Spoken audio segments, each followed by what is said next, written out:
हमारा जो disciplinary authority है जिसको बोलते हैं सीनियर कमांडेंट या कमांडेंट, ठीक है, या अपना जो अपॉइंटिंग ऑफिसर होता है ना, जीडी कांस्टेबल का, हेड कांस्टेबल का और एएसआई तक का, ठीक है, वो होते हैं कमांडेंट। उसके ऊपर का जो रैंक होता है वो होता है डीआईजी, ठीक है। दोस्तों जय हिंद। कल हम एक वीडियो बनाए थे जिसमें बात किए थे कि कोई दाग है, चोट लगा है, आपको बताया था कि इस प्रकार से भी अगर है, आपको बताया था यहाँ पे कटा हुआ है मेरा, वो मेडिकल से पहले का है, बहुत पहले का, बचपन का है, ठीक है। तो एक स्क्रीन पे आपको दिख रहा होगा, अभी एक दो तीन हैं ऐसे भाई साहब जो वो भेजे थे, ठीक है, स्क्रीन पे आपको दिख रहा होगा।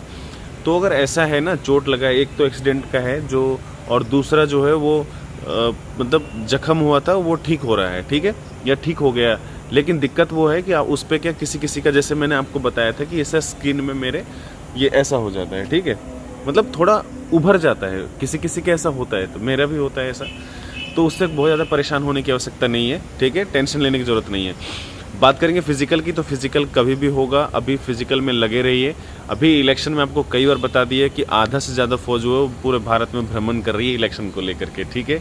बहुत सारी बात है, लेकिन ये सिक्योरिटी के पर्पज़ से नहीं बता सकते। आप न्यूज़ में भी देख रहे होगे, ठीक है, बहुत ज़्यादा दिक्कत भी हुई इसका, अखबार में भी देखे होगे, अगर आप पढ़े होगे तो फोर्स की बहुत ज़्यादा दिक्कत हो रहा है अभी। कोई दिक्कत हो, कोई बात हो, कोई समस्या हो तो आप ज़रूर लिखिएगा। इंस्टा आईडी आपको स्क्रीन पर दिख रहा है। आगे बात करेंगे कि हम ओबीसी, एससी, एसटी सर्टिफिकेट या ईडब्ल्यूएस सर्टिफिकेट अगर गलती से डाल दिए हैं, ठीक है, पहली बात तो गलती से डाल दिए हैं। दूसरी बात कि ये, जैसे एक बार आपको बताया था कि जो लोहार जाति है ना, ओबीसी में आती है सेंट्रल में, बिहार में, ठीक है, और एससी कास्ट में आती है राज्य में। उसी प्रकार का एक और है, ठीक है, आपको बता रहा हूँ, वहाँ पे क्या है, वो भाई साहब एससी में डाल दिए, ठीक है, और वो आते हैं ओबीसी में, ठीक है। तो वो दो भाई हैं, समझने की कोशिश करना कि वो दो भाई हैं, एक बड़ा एक छोटा, ठीक है। बड़ा वाला जो है वो एज रिलैक्सेशन लिया है एससी कास्ट भर के, और दूसरा वाला जो है वो एज रिलैक्सेशन नहीं लिया है। दोनों के स्कोर अच्छे हैं, हालांकि दोनों जनरल में क्वालिफाई कर सकते हैं, कोई दिक्कत नहीं।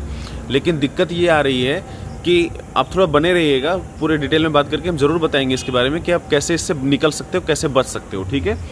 तो उसमें क्या है कि एक तो एज रिलैक्सेशन नहीं लिया है, स्कोर ज़्यादा है, तो उसको तो कोई दिक्कत नहीं होगी, ठीक है, वो आ जाएंगे। लेकिन जो दूसरा एज रिलैक्सेशन ले लिया है, 24 वर्ष का है, और वो अभी जीडी में भर्ती होने के लिए, अब वो एससी में सर्टिफिकेट दे नहीं सकते क्योंकि वो जनरल में है, सॉरी ओबीसी में है, और एससी अप्लाई कर दिए हैं।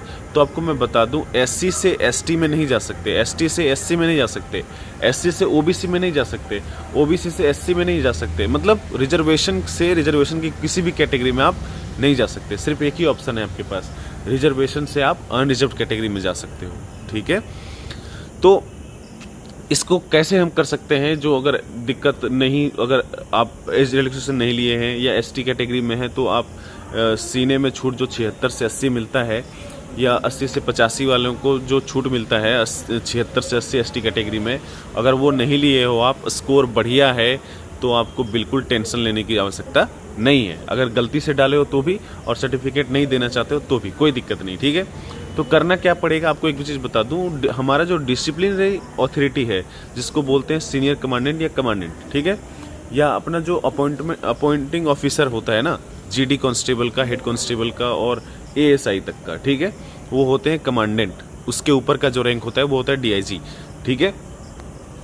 तो ये आपको, इसके नाम से आपको जो है, इनके नाम से आपको जो है वो एक एप्लीकेशन लिखना पड़ेगा कि सर मैं फलाना जो भी है विषय में लिख देना कि हम ओबीसी सर्टिफिकेट या एससी सर्टिफिकेट या एसटी सर्टिफिकेट या ईडब्ल्यूएस सर्टिफिकेट देने में असमर्थ हैं, ठीक है।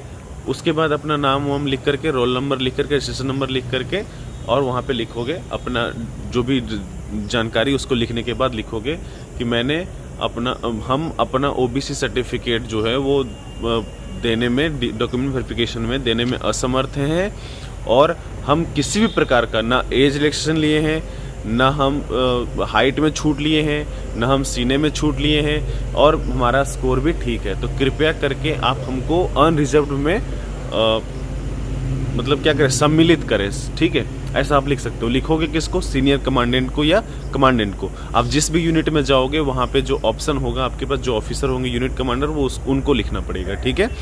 तो उसमें टेंशन लेने की आवश्यकता नहीं है, बिल्कुल आवश्यकता नहीं। अगर वीडियो आपको पसंद आए तो अपने दोस्तों के साथ ज़रूर शेयर करना, और कोई बात हो तो हमें ज़रूर लिखिएगा। आज इतना ही। जय हिंद।